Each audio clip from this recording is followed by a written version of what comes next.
Indonesia Raya terlebih dahulu, agar jiwa-jiwa nasionalis kita tidak pudar meskipun sedang dalam keadaan pandemi ini.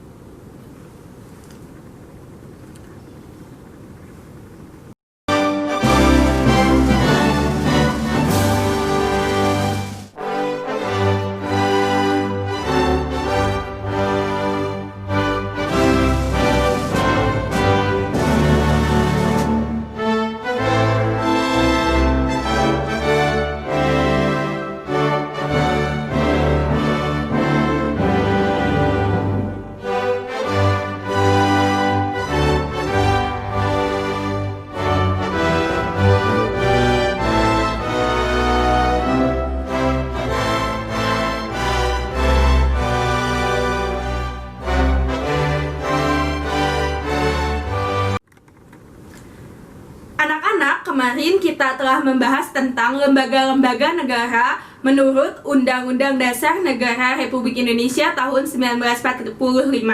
Nah, materi kemarin akan mempunyai korelasinya dengan materi kita pada hari ini tentang good governance. Nah, sebelumnya, apakah ada yang tahu apa itu good governance? Oh, baik. Nah, good governance adalah tata kelola pemerintahan yang baik. Nah, di sini Ibu mempunyai mind map. Yang pertama, Ibu akan menjelaskan tentang definisi good governance. Yang kedua, ada prinsip-prinsip good governance, ada unsur pokok good governance, ada persyaratan untuk mengimplementasikan good governance, dan ada juga ciri dan karakteristik good governance menurut Laude Ika. Nah, selanjutnya kita akan memasuki materi tentang apa itu definisi good governance. Nah, definisi good governance sendiri menurut World Bank adalah suatu penyelenggaraan manajemen pembangunan yang solid dan bertanggung jawab yang sejalan dengan prinsip demokrasi dengan pasar yang efisien, menjalankan disiplin anggaran serta penciptaan legal and political framework bagi tumbuhnya aktivitas usaha. Nah, sebelumnya di sini sudah pada mengerti gak nih tentang materi yang disampaikan oleh Ibu? Oh, baik, mengerti ya. Nah, selanjutnya kita lanjut ke unsur pokok good governance.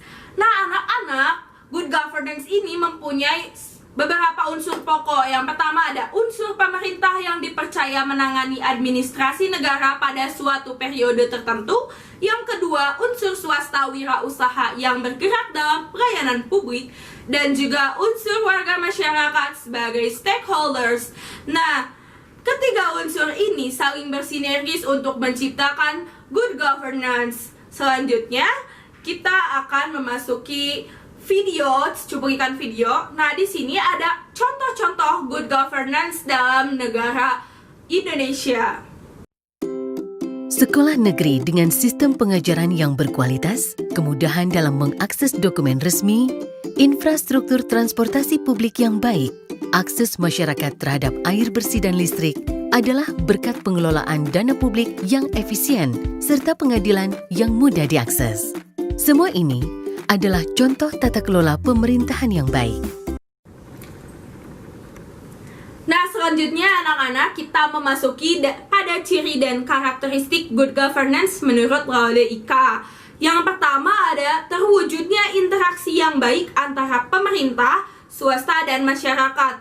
Nah, terwujudnya interaksi ini mewujudkan kerjasama yang baik antara negeri dan juga swasta. Yang kedua adanya komunikasi yang baik, yakni jaringan multisistem pemerintah, swasta, dan juga masyarakat. Yang ketiga adanya penguatan proses diri sendiri, yakni untuk mendirikan pemerintah dalam mengatasi kekacauan dalam kondisi lingkungan masyarakat itu sendiri. Yang selanjutnya ada keseimbangan kekuatan dalam rangka mewujudkan pembangunan berkelanjutan atau Sustainable Development Goals. Nah, anak-anak tahu gak sih, Sustainable Development Goals ini terdiri dari 16 aspek yang mendukung pembangunan berkelanjutan, khususnya di Indonesia sendiri. Maka dari itu, Indonesia harus mewujudkan sebuah good governance. Selanjutnya ada independensi, yakni menciptakan saling ketergantungan yang dinamis antara pemerintah, swasta, dan masyarakat melalui koordinasi dan juga fasilitasi. Selanjutnya, kita akan memasuki syarat-syarat untuk mengimplementasikan good governance. Jadi anak-anak, ketika tadi sudah ada unsur-unsurnya, maka dari itu ada juga syaratnya. Yang pertama, adanya sistem informasi yang menjamin akses masyarakat. Tentunya sistem informasi ini harus mencakup masyarakat seluruh Indonesia. Yang kedua, adanya transparansi dalam pembuatan kebijakan dan implementasinya. Yang ketiga, terwujudnya akuntabilitas politik. Nah, good governance atau tata kelola pemerintahan yang baik harus menciptakan sebuah akuntabel atau bentuk tanggung jawab dari pemerintah kepada masyarakat itu sendiri.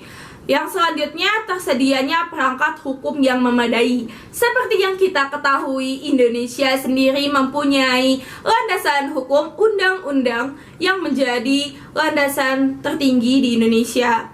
Nah, hal ini harus menjadi sebuah kekuatan hukum. Selanjutnya, ada prinsip-prinsip good governance. Prinsip-prinsip good governance ini apa aja sih? Yang pertama ada partisipasi masyarakat. Partisipasi masyarakat yang paling sederhana ketika kita setiap tahunnya melaksanakan pemilu. Nah, pada saat ini juga pada bulan Desember, ketika kita sudah berumur 17 tahun dan mempunyai KTP, kita bisa menyalurkan aspirasi kita melalui pilkada pada bulan Desember nanti. Yang kedua, adanya tegaknya supremasi hukum. Nah, tegaknya supremasi hukum seperti yang telah Ibu sampaikan tadi, supremasi hukum ini menjadi landasan kekuatan hukum untuk Indonesia sendiri, yakni dengan adanya undang-undang atau undang-undang dasar. Hal tersebut harus memaksa dan juga mengikat. Nah, memaksa dan juga mengikat kenapa sih? Karena di sana ada juga sanksi agar membuat efek jera bagi para pelanggar hukum, agar sebuah hukum itu dijunjung tinggi oleh seluruh masyarakat Indonesia. Nah, yang ketiga ada peduli pada stakeholder atau dunia usaha. Nah, setiap perusahaan atau stakeholder harus mempunyai kapabilitas untuk menciptakan good governance. Nah, perusahaan negeri maupun swasta tersebut harus saling berkolaborasi dan juga berelaborasi untuk mewujudkan tata kelola pemerintahan yang baik. Selanjutnya ada efektivitas dan efisiensi. Nah, efektivitas dan efisiensi ini terlihat di mana sih? Nah, efektivitas dan efisiensi ini terlihat pada produk hukum atau produk sosial yang telah diluncurkan di masyarakat. Produk-produk sosial tersebut misalnya ada aturan hukum yang mengikat tadi. Nah, selanjutnya ada visi strategis. Seperti yang kita ketahui, Indonesia ini yang mempunyai acuan untuk pembangunan berkelanjutan. Maka dari itu, masyarakat dan juga pemerintah harus saling bekerja sama untuk mempunyai visi ke depan agar Indonesia ini lebih maju ke depannya, terutama dalam hal pembangunan. Nah, selanjutnya ada juga transparansi. Transparansi ini sangat penting dalam tata kelola pemerintahan yang baik, di mana seorang pemerintah harus mempunyai transparansi kepada masyarakat terkait kebijakan yang telah dikeluarkan melalui produk sosial yang ada. Nah, kebijakan tersebut harus mempunyai monitoring dan juga evaluasi, di mana nantinya ada evaluasi dari masyarakat nanti akan sebagai input dan juga akan diproses dan menjadi output atau produk sosial yang baru. Selanjutnya ada akuntabilitas. Akuntabilitas ini adalah bentuk pertanggungjawaban dari pemerintah kepada masyarakat terkait kebijakan-kebijakan yang ada. Selanjutnya ada kesetaraan. Nah, kesetaraan ini khususnya dalam hukum harus tidak pandang bulu dan juga mencakup seluruh masyarakat Indonesia, dan juga untuk menciptakan Sustainable Development Goals dan juga tata kelola pemerintahan yang baik, maka seluruh masyarakat Indonesia ini harus sejahtera tentunya, dan kita harus saling berkolaborasi untuk mensejahterakan seluruh masyarakat Indonesia. Selanjutnya di sini ada sebuah kasus tentang RUU KPK yang kemarin sedang digembor-gemborkan pada tahun 2019 tentang pelemahan Undang-Undang KPK. Nah, di sini Ibu ingin memberikan sebuah tugas portofolio. Apakah pelemahan RUU KPK ini untuk menuju tata kelola pemerintahan yang baik atau sebaliknya? Siapakah yang dirugikan atau siapakah yang diuntungkan? Apakah masyarakat atau itu pemerintah? Nah, di sini Ibu telah menginput tugasnya pada web sekolahan.id. Silakan kalian analisis sesederhana mungkin sesuai pemahaman kalian dan dikumpulkan pada tenggat waktu yang telah ditentukan. Sebelum memasuki kesimpulan, nah, di sini Ibu ingin bertanya terlebih dahulu, apakah anak-anak sampai di sini mengerti terkait materi yang telah Ibu sampaikan? Baik, kalau sudah mengerti, nah di sini apakah ada yang ingin menyimpulkan? Tidak ada? Baik. Di sini Ibu ingin menyimpulkan tentang good governance atau tata kelola pemerintahan yang baik. Secara simpelnya, tata kelola pemerintahan yang baik ini adalah kebijakan yang menguntungkan dua pihak, yakni pemerintah dan juga masyarakat. Maka dari itu, setiap kebijakan-kebijakan sosial yang ada atau produk-produk hukum yang dikeluarkan oleh pemerintah harus saling dimonitoring atau evaluasi agar tidak ada kerancuan di dalamnya dan agar tidak merugikan salah satu pihak. Maka dari itu, kita sebagai warga negara yang baik harus peka terhadap isu-isu sosial yang ada agar kita semua bisa nyaman dan juga sejahtera hidup di Indonesia ini.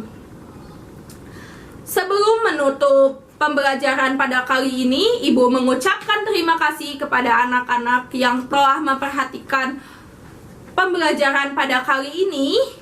Sampai jumpa di minggu depan. Assalamualaikum warahmatullahi wabarakatuh.